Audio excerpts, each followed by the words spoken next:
Wondering if the Samsung EVO 860 SATA 3 will work in your system? The EVO 860 uses SATA 3, which is backward compatible with SATA 2 and SATA I. It's a 2.5-inch drive, the common form factor for laptops and many desktops. It uses standard SATA data and SATA power connectors to plug into your system.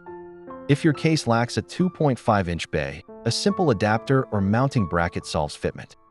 Note that SATA SSDs are different from NVMe M.2 drives, which use PCIe lanes and other slots.